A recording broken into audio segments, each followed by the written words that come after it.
is going on, everybody? Welcome to the inaugural Mentor Monday Live. If you don't know, Mentor Monday is a segment on the channel where we talk about some of the more creative aspects of being a home studio electronic music producer rather than some of the technical stuff that we usually focus on. It was a segment on the channel that was pre-recorded for a while, but I talked to some of you guys earlier in an earlier live stream, and you all said that it would be a cool idea to do this live. So here's how it's going to work. I've got a little bit to talk about, like today's subject, quote unquote, to drop some knowledge as the electronic music mentor.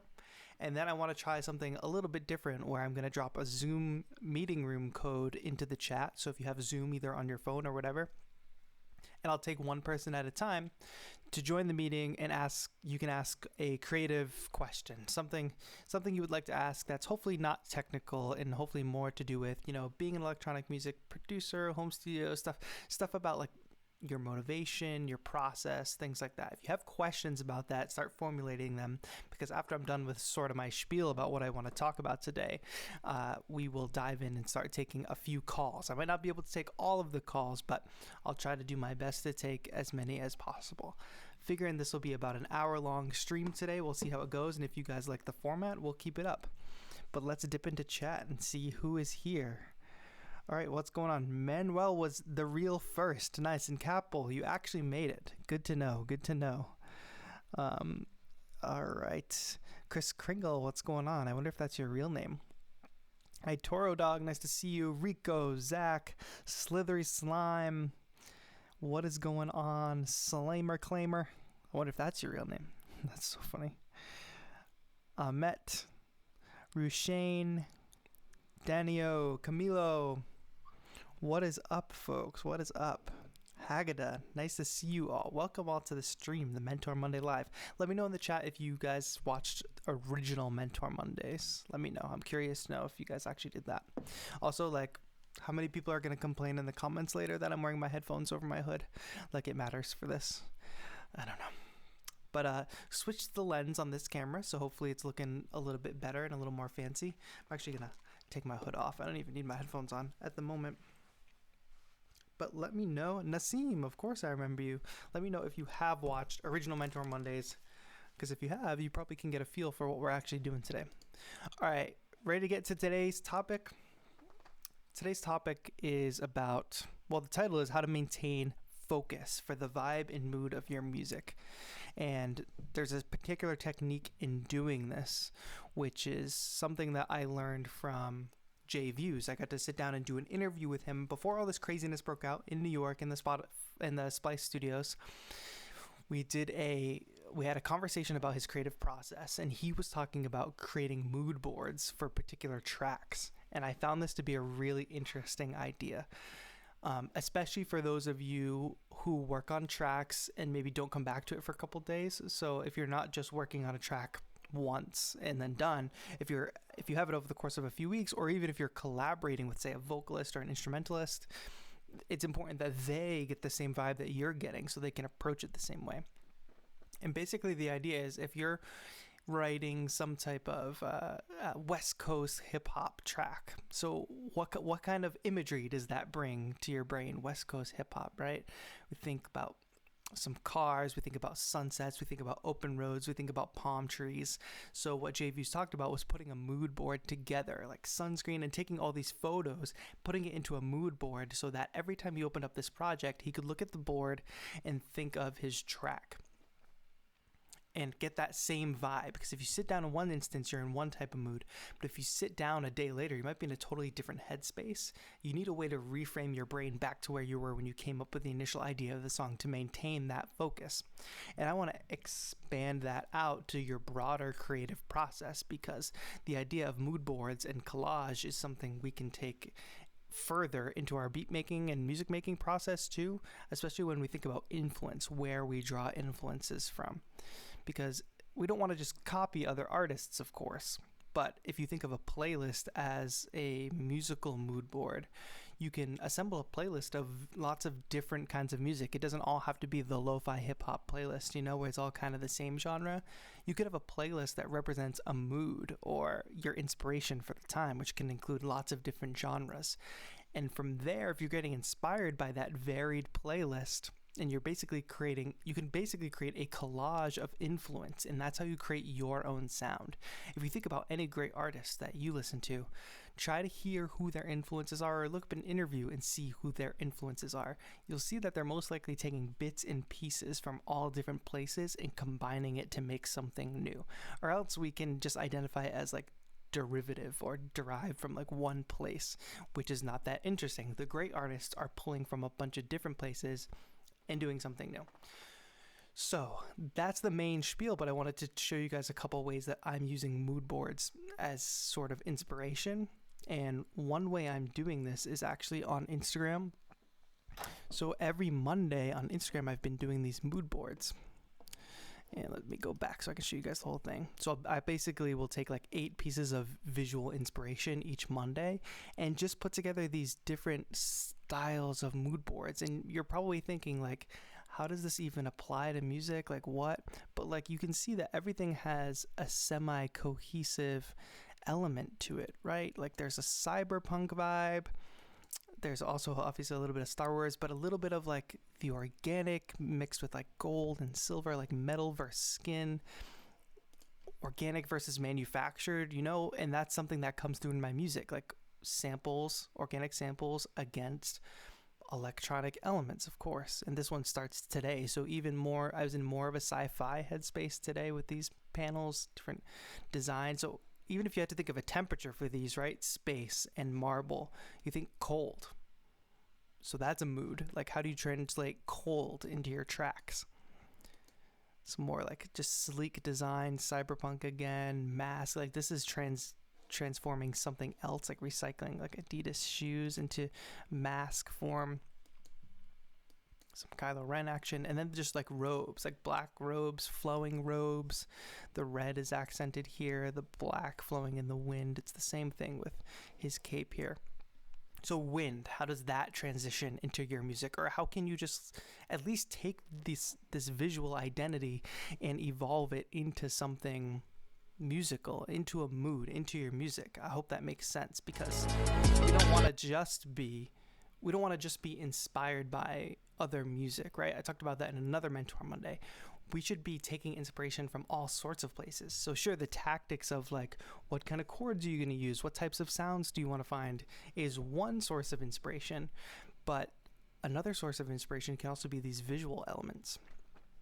One last part, and then we'll sort of start getting into answering some questions from chat, and then answering some questions in the call-in, is for your setup, right? Like I always get so many compliments on my setup because I take lots of cool photos of it. I put a lot of thought into my setup, but like that, a lot of it comes from my brain. A lot of it comes for like me trying to understand how I can be most inspired and easy to work when I sit down. That's what I'm thinking of. But a lot of it also comes from like me using Pinterest in just collecting these pin boards of inspiration for setup. So I'm even using this as inspiration for when I do videos. So you see a lot of the flat lays. I do a lot of those. Top-down view, I've incorporated that into my videos. I really love like people using single controllers. Like this is Kanye here and Kanye here. I love the ornate table here. That's something I want to add to my studio in the future. Different styles of controllers on the floor. You'll see a lot of that here. Launch pads and stuff. And like this is inspirational imagery that I've just been collecting for years, so that when I get the means to build one myself, I mean, this has pedal board, so that's the initial pedal board idea, right? Here's one again here. So that when I can build these ideas for myself, I have reference to go back to. It doesn't all have to come directly from your brain all the time. You have to have some way to collect these creative thoughts and these creative ideas. And this is how I do it, through mood boards. So that was a lot for sure. And if you have specific questions about mood boards in general, I can answer those questions for sure. But basically what it comes down to is think about it in 3 ways, right? Your tracks. You want to be in the same headspace when you sit down to make a track, and you want to have a very clear vision, or else the vision of the track gets muddy and you don't know what the track has become and the listener is confused. So creating mood boards for your tracks so you can get into the same visual headspace when you sit down to make that track every single time, and you have a very clear direction. If you have beaches and palm trees and sun and sunscreen in your mood board, you're not going to pick the sound that sounds like rain or the sound that sounds like a winter snow. Then thinking about how you can draw on visual inspiration for the tracks, right? So I was collecting lots of sci-fi, cyberpunk, designy photographs or illustrations, digital art, and then translating those into beats, starting with visual media first and then translating it. If there's a cape flowing in the wind, how does that translate to the sound of a beat? If there's lots of pictures of space and you think of space as cold, how do you transition that cold? How do you represent that coldness in a beat? And then the third way with your actual physical setup, and how do you design your space to be inspiring to work in, right? And collecting pictures of different setups and different ideas that once you have the means and you're building your setup, this is obviously years of progress of building. It didn't all just fall into my lap all at once. But once you get the means, you can design the way you kind of want it to be, you know? But that's a lot. Those are some big ideas. That's my spiel for today. So using mood boards, that is your creative advice for the day. And let's see how chat is. What's chat thinking about some of this? Oh, some of you did watch the original Mentor Monday. That's good. I'm glad you guys enjoyed it. Let me know what you think of this live version. Is it worth it? Let me know. Nassim, I said your name right. Nice. So I'm kind of going to skip over some of the technical questions, but if you guys are ready to call in and ask some creative questions, I'm down to take those. Remember, don't call in and ask me what MIDI controller you should use. Not the kind of question we're looking for. I've done lots of videos on what MIDI controller you should use. Maybe let's talk more about creative process and like what's holding you back, creative blocks, or how to keep inspired, that sort of thing. So real quick, guys, what I'm going to do, and this might get a little crazy, hopefully not too crazy, is I'm going to start a Zoom meeting. Now, don't call in with video because nobody's going to see your video. We're just going to do audio like a radio show. And you're not going to see my video except for on the stream. But go ahead and call in, and what I will do is take one person at a time. So when you call in, you'll end up in a waiting room, and I will pull people in from the waiting room, and then we'll answer a question, and then we'll go from there. Hopefully that sounds good. Are you guys ready? Should we do this? It's going to be on Zoom, so make sure you have Zoom. It can either be the app or on your computer. Don't worry about video, it just has to be audio. And here we go. Here's the room code. Now, it might ring a bunch of times. Hopefully not. But if it does, I'm going to try to start closing the room, and then I'll reopen it once I can take more people. All right. So the Zoom code is in the chat. Check the chat, and feel free to join, and I'll start taking questions as they come. Like I said, you'll be in the waiting room, so I'll pull you in from the waiting room, we'll answer the question, and we'll go from there.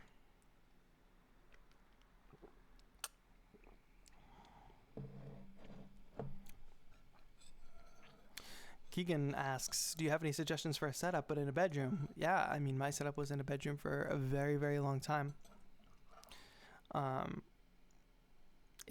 It's hard because you're trying to deal with, you have to have a bedroom and then you have to also have space, but try the Pinterest stuff. There's lots of bedroom producers out there that are working in the bedroom. I did for years. I still don't have a quote unquote studio. I'm in my living room right now, you know? So if you guys gonna call in, I don't have anybody in the waiting room yet, I don't think. What are you guys, shy? Are we shy today? Go ahead and punch that code into Zoom and you can join. If you have problems with the code, let me know as well, because that could be an issue.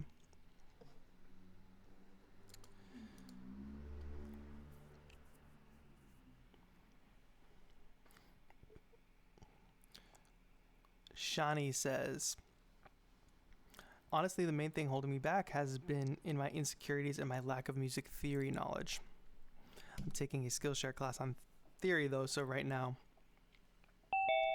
oh, we have somebody in. So Shani, I will get to your question in a moment. First thing I'm going to do is admit Andre here. Andre, can you... Oh, here we go. I think he's joining. Andre, can you hear me? So, Hello. Andre, make sure hello? you turn the stream down. I can hear you, but now that we're on the call, make sure you just turn the stream down so we don't get some feedback. But how are you? Where are you calling from? I'm good. I'm calling from London. London. How are things in Yeah. London? We're in lockdown here in Boston. Same thing, same thing. You can actually go out to exercise, which is not bad, but apart from Good. that, yeah, you're Y- meant to be home, safe Yeah, in Wales. Yeah, that's more or less it. for sure. Crazy time. It is a crazy time. Yeah, so my question is actually like whenever I'm trying to produce something, sometimes I get to that stage where what comes next in terms of cool, I have a nice melody, but like transition wise, what should I do? Like I get stuck into this 8 bar loop, 16 bar loop, and it's tough to get out from that. So Totally. yourself, do you ever get that? All the time. And what DAW are you using? Ableton. Right. Yeah. So like Ableton, that is one of the pitfalls of Ableton for sure. Is this idea because you work in session view, I assume. Yeah, most of the time. Yeah. So in session view is great. Like that's how I basically start my creative process all the time. There's like two ways my brain works with like making music. Either I have a song and a structure in mind, in which case I jump right into arrangement, or I just want to sit Yeah. down and start making stuff, which is probably what you do in session view. That's what I do in session view. But we get stuck in that 8 bar loop, right? So what I would highly encourage you to do is from like before you end your session, like sure you've got a great 8 bar loop going, but start structuring it in arrangement before you close out of the project. If you don't start structuring it in arrangement and arranging the track before you close out of it, it's just gonna live as a collection of loops in session view forever, unless you have the discipline to go back to it and start arranging. But once you do that and you do start arranging, so it's almost like additive arranging, right? So you start with a few ideas and you build it up to suddenly Mhm. it's that full 8 bar loop that you built. And once you get there, how can you arrange those loops so it extends for a full track length? But then, and this is the hardest thing to do when you're in session view, then you can see where the track needs to go in a different direction and it's time to start adding a B or a C section. Yeah. Because if you build up that 8 bar loop and say like over a minute you have a nice sounding minute of music that's interesting to listen to because it's building and it's that loop, then once you get to a minute and if you're like, oh no, now it's boring, or oh no, now I'm stuck, then you Yeah, can work right in the arrangement view with some of the instruments you already have and start coming up with a section that contrasts the original section. So whether it's like the original 8 bar loop was built around like a major key and happy sounding, maybe it's moving to do a B section that's based around the relative minor, you know? okay. Yeah, that's a good tip. Does that make sense? Yeah, definitely, definitely. That's helpful. Very cool. Well, Andre, I Great. appreciate you calling in. Thank you so much. Lovely. Thank you very much. Keep up the good work. Thank you. Take care. You too. All right, we have about 3 on deck, folks. Capel, thank you for posting the Zoom ID again, but I accidentally clicked hide. So if you want to try one more time to post that so people can see it again, you can go ahead and do that, and I won't click hide this time. I got confused. But let me try to do these in order that they came. So I've got 3. Let's see if this works. Make sure you turn the stream down if I'm about to tune in. Erling, how are you? Thank you very much. What's Keep up the up? good work. What's up? Hold on. Remember, Turn don't it forget to. Oh yeah, perfect. You're turning it down. And Awesome. actually, I just realized I must be a few like seconds behind you because I was still listening to the previous For guy's sure. question. Yeah, you're gonna hear me. The stream is on a delay. You're gonna hear me in real time though. So where are you calling in Right from? on. Portland, Oregon. Portland. How are things in Portland? How's quarantine life? It's all right. I think everyone took it pretty seriously, and so Good. our numbers look good, better than some other places, and the weather's starting to turn nice. So there's a few things to be thankful for. Yeah, that's good. Things are warming up here in Boston too. I just wish we could spend it more outside at a park or at the beach. I know it. I know it. What's your question today, Erling? Am I saying that right? Well, yeah, you got it. Perfect. Thank you. So love your videos, by the way. Thank you so you. much for sharing everything. I appreciate it. So when I'm trying to get started, like I have music background with like guitar for a long time, and then expanded to a bit of piano, and then only a few years ago I got into electronic stuff. And so when I'm trying to start out, like sometimes I never know where to start. Like, should I start with like percussion? That's not my strong suit. I Right. hear people make amazing beats, and I can't. You don't I know can't where to get start. there. Yeah, and so like I kind of I under sometimes I can set the mood by just getting a simple basic beat down, but then I can tell it needs something, and then I go way off track, and I'm spending 2 hours just trying to get the timing of one Yeah. hi hat just right, and it doesn't feel efficient. Then I lose my steam, and I don't know where I was going, and And so that's a huge like issue to deal with. Like like you have the motivation to start, that's step one, and then maintaining that motivation through the process to continue until like actually get to a finishing point, right? And I think the right, number one thing there is you shouldn't compare your process to anybody else's process, because yeah, a lot of people start with drums, but the reason they probably start with drums is because that's what they're most comfortable with, or maybe that's the first idea that they have in their head. If you are a yeah, multi-instrumentalist, like play to your strengths, because there is no right or wrong process. And if trying to start away in a way that you're not comfortable with is actually like making your motivation go downward over the whole process, then it's not worth starting like that.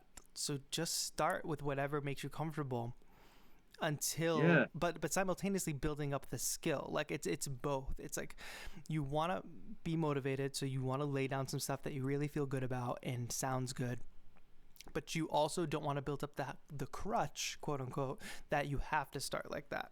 So in the meantime, as you're building up those things, whether it's like guitar or some keyboard to start, yeah, then eventually you're going to have to add drums.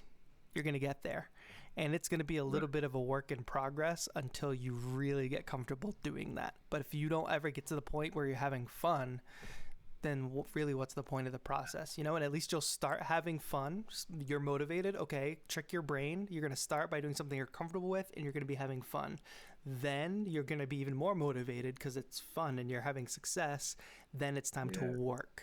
Then now, okay, now I'm on drums because I know that that's my weakness and that's what I need to work on, you know?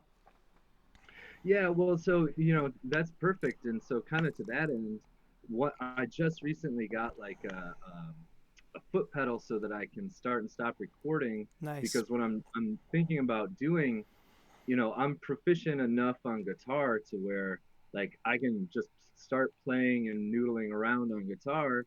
And so I'm thinking maybe it just makes sense to record that right into Totally. Ableton and build off of that, as opposed to like figuring something out on guitar, then transcribing it Yeah, to no way. whatever, entering it into MIDI via Ableton.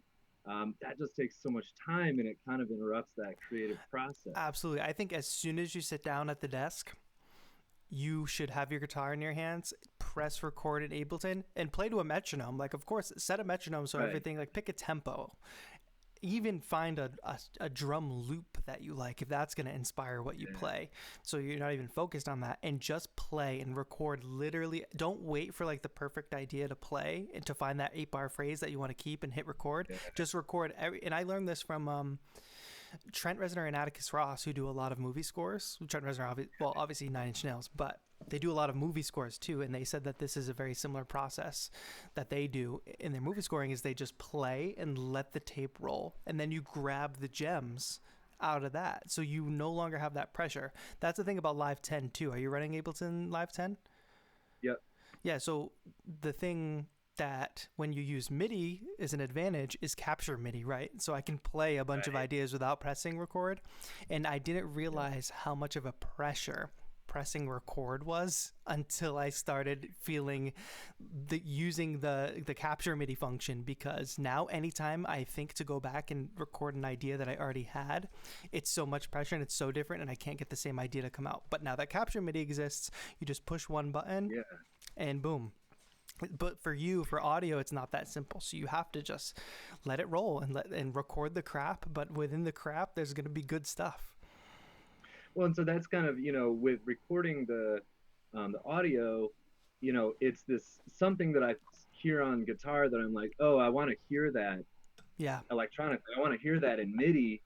And so, Do you like, know and even about if I record audio the to MIDI? audio, I know at some point I want to transition that into a MIDI For arrangement. sure. But it's I think that's a great point. Like, I should just start, getting the stuff down and puke it out as it comes up and deal with it later. Yeah, and Live has great audio to MIDI. I don't know if you've experimented with that.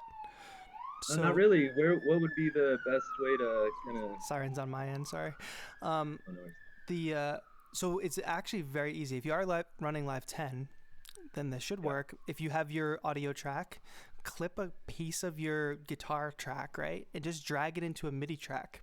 And it's going to say convert audio to MIDI, and it's going to ask you, like, what kind of audio is this basically? Is it like a melody, a harmony, or is it drums? And it's not perfect every time, but if you play like super clear leads, that'll translate. Yeah. Or if you play Wow. chords, it gets tricky, but with drums too, it works. So like you could even beatbox, essentially beatbox into a microphone and try to convert that to drums, and it'll at least give you some semblance of what you did in MIDI form. So definitely experiment with audio to MIDI. And if it doesn't work, like I said, it just worked, just Google that audio to MIDI in Ableton, and it's Yeah. really as easy as dragging audio to a MIDI track for sure.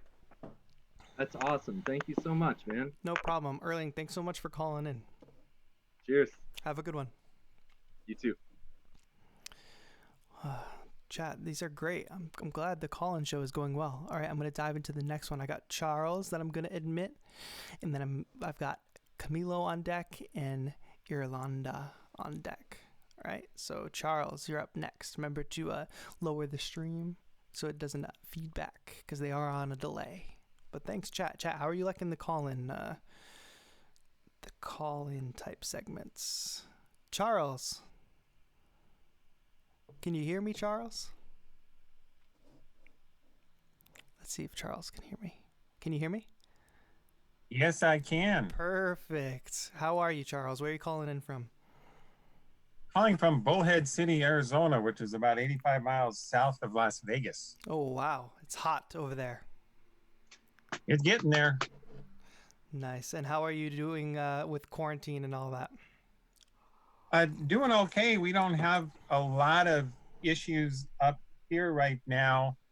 Phoenix does more so, but Right. everybody is pretty much staying away from everybody. I've been working at home for about 4 weeks now. Yep, same. Um, But wow, what's your question? How you doing, Charles? Let's get into it. Yeah, no, my question, it's related to music, but we all make music in some fashion and performing and everything. I'm really into the creative process. And Me too. our brains are really complex and are constantly making these really interesting connections. And for instance, I was just reading recently about how Salvador Dali used to, during the day, he would lay down to take a nap holding a spoon. Wow. And as soon as he would start to fall asleep, the spoon would drop and he would wake up, kind of in that state between wakefulness and sleep. Right. And there's things that happen in the brain then, and he would start painting. That's huge. I love that. I'd be curious, like, what kind of stuff that you do, totally unrelated to music, that you find fosters that creative process for you. I'm constantly interested in that. Absolutely. And it's not as weird a stuff as, sleeping with a spoon or anything, but it is the things that I do outside of music that inspire me. First of all, you have to take time away from your creativity to want to go back to it. You know what I mean? Like you need to want to go back to it. If you're immersed in music all the time, I mean, maybe some people like being immersed in it all the time. For me, I have to definitely step away sometimes and want to get back to it. And the things that I do in the meantime, there's like two major things. And one is I love movies. So I will dive super deep into movies, like watching movies, but then also like watching analysis of movies, directors, commentary. Because when you talk about creative process, if you listen to like one of your favorite movies with the director's commentary on it, you're now like getting the creative process of this person who made one of your favorite movies and like what went into making that creative idea. And then those creative ideas, I've watched so many movie commentaries that I've learned so much about my musical creative process, where the director was just talking about movies. Like, they had no idea they were inspiring me with my musical process. So that's one thing, because then if I'm watching a movie and I'm listening to a director, I don't have that pressure of creating music or like needing to get back to my desk to create music. I'm in another world, and then I'm organically inspired. My creative process is organically inspired by hearing about somebody else's process. The other thing too is like video games, because what I also need to do is get my mind, because music is ubiquitous, right? It's in movies, it's on the radio, it's in games, it's in whatever. But if I'm in a game and I'm focusing on an objective, my mind is totally in a different place. It's like objective driven, or I'm hanging out with my friends in the game and it's a different headspace where it gives the other half of my brain a rest. Like it really allows it to turn off, because my brain, I studied music, right? So when I hear a song on the radio, I'm not just hearing a song on the radio. I'm thinking about the harmonic analysis, the fancy way of just saying, like, I'm listening to the chord progression and how the melodies work against the chords, all those things. So I really need an outlet to turn my brain off from that. And sleep is, of course, one way, but for me, escaping through games and like having those objectives, because then when I finish the game and I'm done with that session, now that side of the musical side of my brain has taken a break and rested, it's now ready to like create something new. No, that's pretty cool. I appreciate that. That's some interesting insights. So thank you. Thanks. How about your creative process, Charles? I tend to do a lot of things. You know, I'm a horn player, and I'll play at a restaurant a couple nights a week and playing every night. But I tend to get my mind elsewhere. I read a lot and kind of immerse myself in a lot of in all kinds of different reading. Not, you know, like I just pulled out some philosophy books last night, right, that I was reading, and that tends to generate ideas, and I'll make connections that I wouldn't otherwise make. Absolutely. And then and then different types of art. For instance, you know, the visual arts. I'll spend time looking at different visual arts, and then listening, like you said, with your movies, but maybe listening to, you know, an interview with a photographer and the process they go through. And yep. So those are the kind of things I tend to do. You're totally right. Like it doesn't matter what your medium is, whether it's music, visual art, photography, movies, whatever, poetry, like the creative process, it's the creative process, and hearing other creatives talk about their process is always so helpful to me, regardless of the medium. No, definitely. And I just think, as you were saying that, even science, I'm really into science. Yeah. I get some fantastic ideas from just science. Yeah, I mean, that's why I love space. I love, like I'm not a big science, like physics person, but I love the idea of other worlds, other planets. How do they exist? Like, and that's inspiring to me. And my art form happens to be music, so my inspiration comes out through that medium. Yeah. No, that's cool. I appreciate that. Those are really some good insights, and I appreciate your comments, and thanks for doing this. Yeah, thanks for tuning in and calling in, Charles. I appreciate it. You bet. Have a good one. Have a good one. You too. All right, chat. This has been a great show so far. We're going to have a couple more call-ins before we move on. And I think I'm going to lock the room. So I have 2 people currently waiting in the call-ins. I'm going to lock in the room. And I've got Camilo, who's up next, and Iranda, who will close us out. So we're going to have no more call-ins. I hope you're not sad, but it's been open for a while. So thank you all for being here. I hope that doesn't kick people out of the meeting room. I won't do that. But just hold the call-ins for now. We'll do this again next week. And it seems like you guys are liking the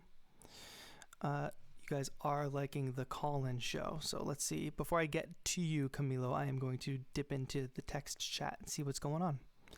Call voice is too high. I can totally lower it. I was a little worried that it was going to be too low. So that's good to know it's too high. Shani says, call is a nice thing. Shani, I know you had a question earlier. If you want to throw it back on, if you want to throw it back in the chat, you can do that. for sure, so I don't forget it. Yeah, for sure. Erling asks, what's the best way to share some monetary support?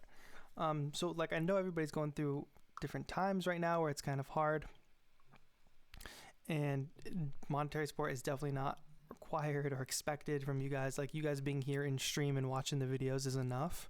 But if you did want to throw some monetary support my way, I have a Patreon where you can sign up for either $1 or $5 a month. I even have private lessons on there if that's something that you're interested in. And the Patreon link is in the description. So $1 patrons actually just got a really cool surprise yesterday, a download. Another way, if you didn't want to engage through Patreon, is I have sound packs up at gumroad.com/TAETRO, and most of them are free. And if you wanted to, you could download one and enter your own price of however you wanted to support. But like I said, monetary support is absolutely not necessary or expected, but it is appreciated, especially since these are weird times, you know. We're gonna jump into another call with Camilo, so I hope you're ready, Camilo. I'm gonna admit you, and here we go. Takes a minute to connect, I believe. Camilo, how are you? I believe you're muted. Let me unmute you real quick, unless the mute is on your end. What's up, man? Can you hear me? I can hear you loud and clear. How are you? Very good. I'm here in Miami. Moving to New York next month because I'm going to be a surgery resident at Stony Brook. Wow. So I'm kind of nervous. That's huge. You're nervous to move to New York? I'm sorry? You're nervous because of the move? Nervous because of the move, and it's the hot spot right now for coronavirus. But, absolutely. You know, well, my question. Oh, go ahead. Yes. So my question was kind of a multi-part question regarding samples. Totally. We've been talking a lot about the mood, and I wanted to know, how do you suggest finding samples that suit the mood of the track? Because sometimes when I'm trying to find samples and I don't find the right ones, it kind of causes a lot of friction. For sure. And then the second part of the question is, do you like to use the mood filters on Splice or whatever? Or do you like to decide on the moods yourself? Well, let me ask, what kind of samples are you generally looking for? Because I know I always look for like vocal samples to sample or some like top percussion, but I know everybody is different. So what kind of samples do you usually pull? For right now, I've been pulling from drum kits. Sometimes Nice. I like to pull jazz, little vocal bits. Right. But I find myself just kind of taking a long time, and by the time I find one, a lot of time has passed, and I just feel like less creative at that point. For sure. Well, that's the thing about creative process is sometimes we kind of come up and think, especially home studio musicians, right? We sit down at the desk, we get a bunch of stuff together, and we make something.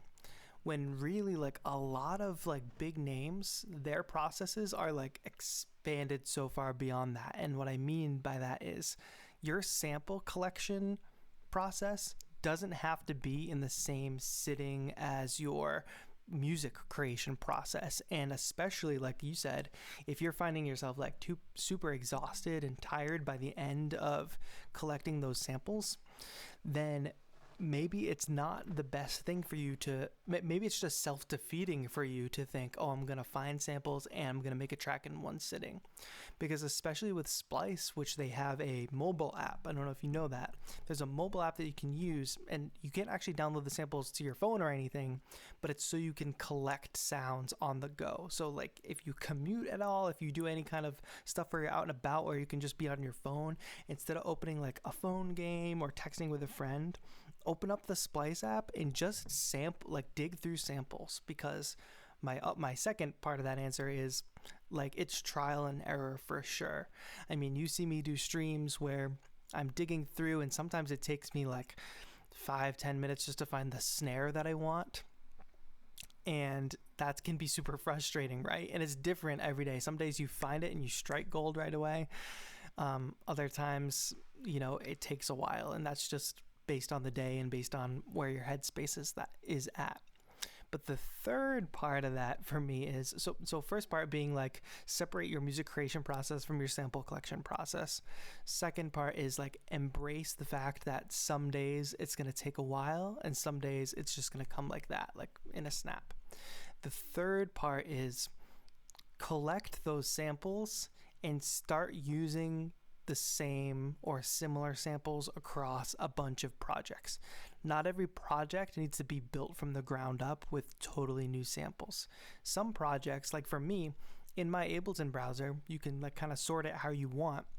I have a TAETRO curated section with just sounds, and that's plugins, instruments, and samples that I love to use. Like I know I have the snap that I love. If I add a little bit of reverb on it, it sounds perfect. And I use that across multiple projects. You can even go on my Instagram and listen to some beats and you'll hear some vocal samples repeated. Maybe they're used in different ways, but you'll hear them more than once across the tracks. But once you start collecting sounds like that, think about it this way. A rock band walks into their practice, right? And they have a guitar player, a bass player, a drum player, and a singer.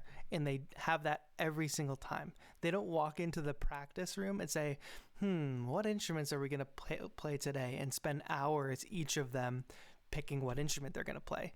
No, they're playing their music with their instruments every time, so they get right into the music making. So as electronic musicians and home studio music producers, we have the opportunity to do that too with our samples. Is just like make a collection of samples and sounds that you love, that when you sit down and you play them, you're inspired, and use them across multiple projects. We don't have to limit ourselves to saying, oh no, I used that synth in the last song, I can't use it in this song. Like imagine if like your favorite band did that. Oh, I used the guitar in the last song, I'm not going to use it in this one. You know what I mean? Yeah, absolutely. Something that I have not been doing, which I took, from what you said, is splitting up the creative or the finding samples with the actual production sessions. And I had no idea about the Splice app, which is something that I can do on the go. Yeah, that's super useful because then there's no pressure to start something. If you're on the go and you're on the bus or you're like at the grocery store in line and you just like have your headphones in and you're scrolling through some samples, there's no pressure in that moment on the bus or in the line that you have to make a track. All you have to think about is sound collection. Great. Thanks, man. Been watching all the ADSR streams. Oh, nice. Awesome. Thanks a lot, man. Thanks. We'll be doing another one this Thursday, so hopefully you tune in there. Cool. Thank you so much, Camilo.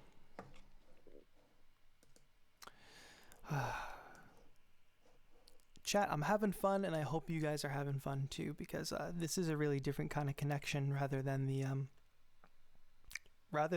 just chatting with the text chat here. But we have one more call-in to do, and Renee, I believe that's you. And I'm gonna turn on your call in a moment. I'm just gonna scan through chat and see how everybody's doing. Seems like cool. Seems like there's some good chat.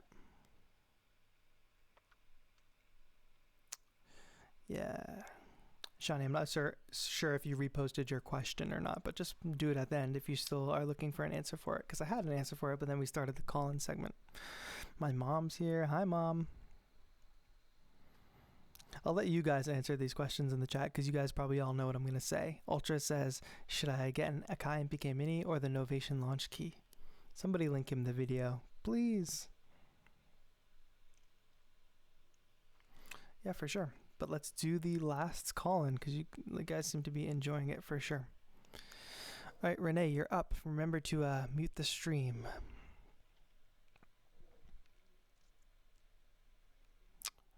Let's see if we're on. There we go. Renee, how are you?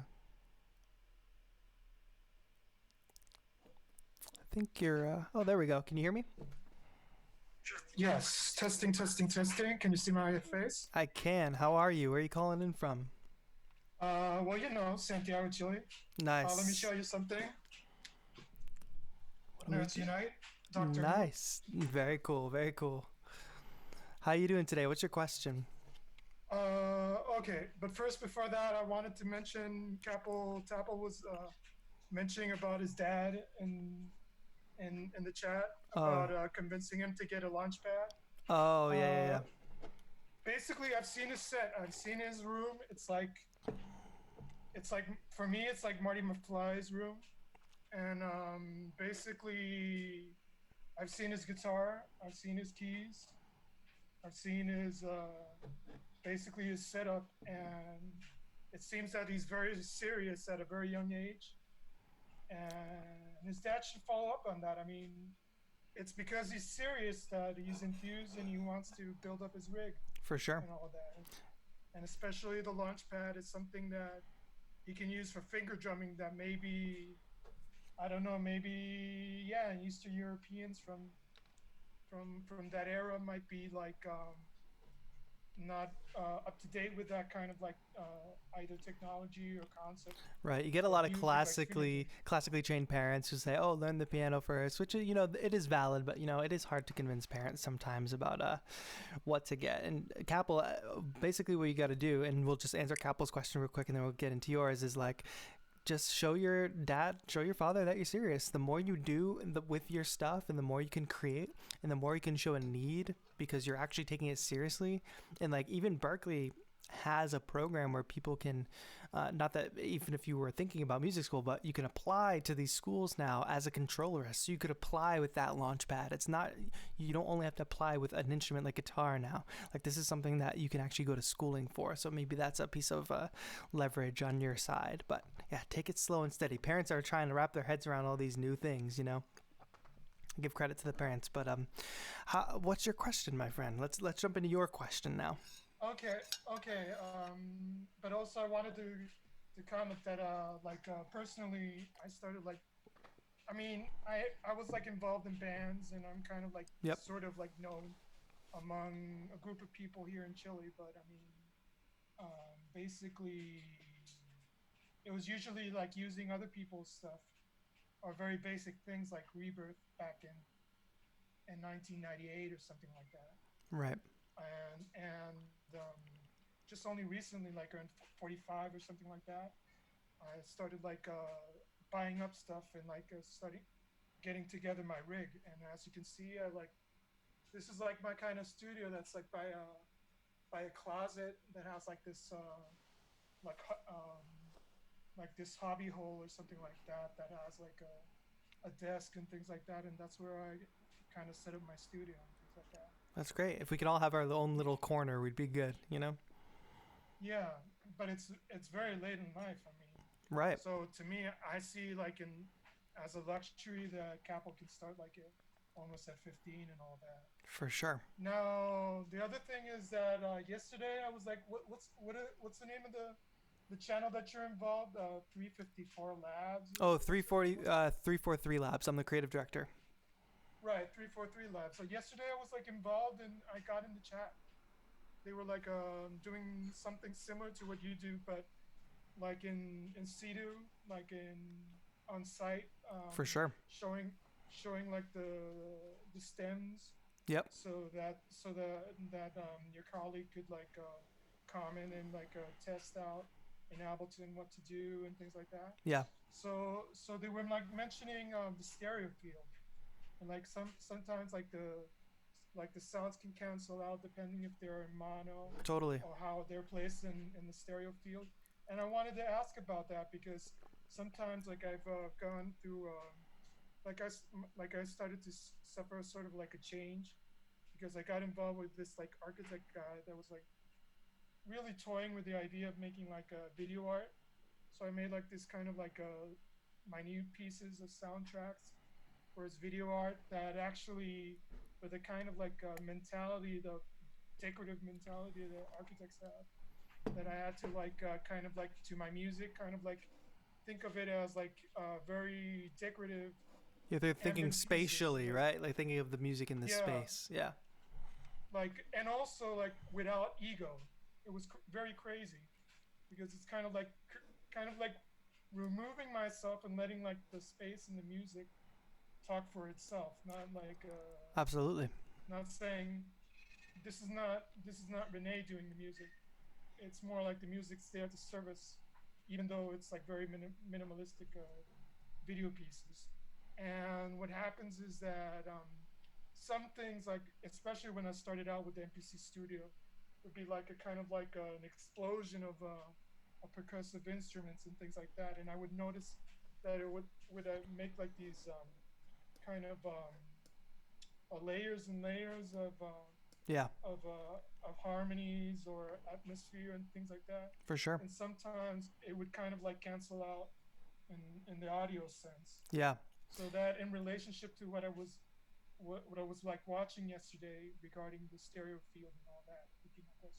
Yeah, so that can happen a lot with mixes if you're not careful, because everything needs its own place in the mix. That's why a good pan is good. Like things can be panned in different ways, but also frequencies can cancel each other out too. I have a funny story. My brother works weddings where they do outdoor ceremonies and they have speakers outside for the ceremony, and they got one bad review about the terrible sound during the ceremony, and it was like the first time he had ever heard that. And he was trying to figure out what he was talking about, so he went and stood out on the lawn with the music playing, and he tried to figure out where this dude was sitting, and he found a spot where he could sit, where he was perfectly in between these two speakers, where one of the speakers' polarity was backwards, which means they were playing the exact same signal at each other. And I don't know the science of it exactly, so I know I'm going to get this wrong. But no, the when waves the waves cancel each other out. So if you sit in that perfect spot and those speakers are facing at each other, they cancel each other out. But the same thing happens in our mixes too. Like the waves will cancel each other out because when we start stacking up different kinds of instruments, what makes instruments sound unique, they're individual harmonics, right? So if you stack up all these different kinds of instruments and they don't have their own place in the mix and they're not EQ'd properly, what will happen is somewhere along the line, some harmonics are going to clash. So you really got to be careful. And that's why I talk about in my streams when I'm arranging music is like everything has to have its place. And that's what I was doing last week on ADSR is like, okay, we have the low bass, we have the drums, we have the high bells and the high synth, we have the melody in the middle. And that's pretty much, that's why keeping it simple is important, because then I don't have a ton of stuff stacked up in the high. I don't have a ton of stuff cluttering up in the low. Everything has its place. You look at your track like a shelf. There's only so much room on the shelf. There you got the bottom shelf, the middle shelf, and the top shelf. And if you put too much on one of those shelves, something's going to fall off and break. So that's basically the same philosophy with mix. Like, space out the shelves evenly. If the shelf looks nice and arranged and it looks like a fancy shelf that you could see on Pinterest or something, then the mix sounds good. So I hope that makes sense to translate that idea into a visual. Yeah, you know, in my sense, it's kind of like what I try to do is something like much more angular and less comfortable. But I mean, for instance. But maybe that's what you're going for. Maybe you're going for a dissonance where things are clashing. Like maybe that's your thing. Like it doesn't have to be clean. This is more technical if it's like, because what your colleague did was he had like a plugin that kind of like measured like the audio field and all that in order to see which signals canceled each other out. For sure. And it was crazy because like the person that he was like the first guy that he like analyzed was like very, very similar to me in taste, and he had like something like a very saturated and things like that. Right. But at the same time that was like in mono, but the other instruments were in stereo. Totally. And have that problem that how to arrange them in the stereo field where they wouldn't cancel each other out. And if he put it and he started listening to it in mono, and it was crazy because then he couldn't hear the drums.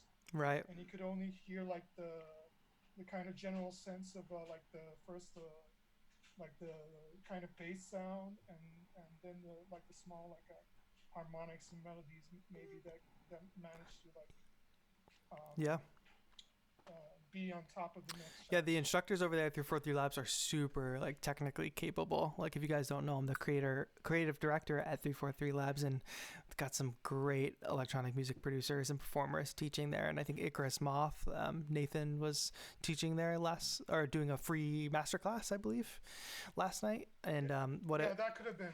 And and that's just a really cool thing that they've been doing, like different online events, and they're doing more this week too. So if you haven't, make sure you check out 343 Labs channel as well, because everything that you see on there is basically edited and the ideas are like by me and the teachers, and it's really good stuff. But thanks so much for the call.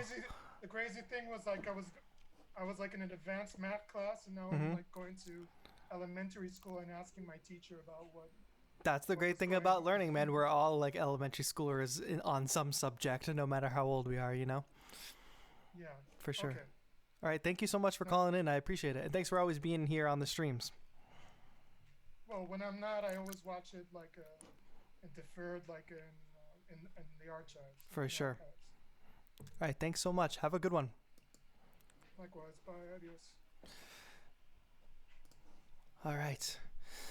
That's going to be it for Collins. How's chat doing? Accurate. That was way too kind of you. Thank you, sir. You guys, can you please all go give Accurate a sub? Accurate has really dope content, and I have an MPC-1, and I'm learning to use it and put together some content for it, and I'm definitely watching his videos, but an Accurate story is like huge. I'm super glad Accurate is good and making content and still out here, but thank you. I really appreciate that. He's got really dope videos. Go sub right now. Don't worry, you can open it in a new tab. Nassim, we're closing Collins for today, but we will be back next week for another Mentor Monday. I thank you all for hanging out and having a good time. If you're taking value from this and you like it and you would like to support the channel in some way, you can always go watch some of my playlists, live beat making playlists. You can go listen to me on Spotify or Apple Music. You can also become a patron on Patreon for as low as $1 a month. And for as low as $1 a month, you get into the Discord chat, which is a lot of the folks you see in chat here talking about technical help, like helping each other out, sharing music. It's also how you submit music to my podcast, which is also going to be a live show, potentially Discord only, but I haven't made that decision yet. But if you join Patreon at as low as $1 a month, then you can you submit music to the podcast, become a part of the Discord channel, and get some other really cool perks, which are available only to Patreon and Discord members. And Patreon folks just got something really cool. So if you signed up today for $1, you're going to get something that's worth $1 because the post is already up and you're going to get a coupon code to get something. But I really appreciate you all tuning in. Nassim, Slithery, Ali, Erling, y'all are great. And we're we're definitely going to do this again because you guys seem to have a good time with the call-ins. And let me know if I should put this in the podcast feed too for people to listen to later on. Thank you all for being here. Capel, as usual. Shawnee, I know you were asking about space in your bedroom studio. When I had a bedroom studio, it was more of a studio than a bedroom. So the bed was the least of my worries. If I had the bed and the TV, I was good. Everything else was devoted for the studio and the space. So that meant a smaller bed, a smaller TV, a bigger desk, and more gear, you know. But having a studio in a bedroom is not a terrible thing because the bed and the blankets and everything will dampen the sound, you know. I hope that answered the question. Jeremiah says hi from Germany. What's up from Boston to Germany? So glad you could be here. New viewer, 3:30 in Italy. 3:30 a.m. in Italy. Hello, I'm a new viewer, and I was wondering how would you go about organizing huge amounts of samples? Number one, check out the ADSR Sample Manager. It's free. ADSR Sample Manager. Check it out. That's an easy answer.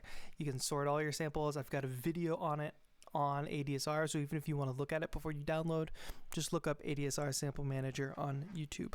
It's a very easy way to sort your samples, and also you can like search through it. It tags them by key and by BPM, and also plays them in time with Ableton if you have Ableton link, all that.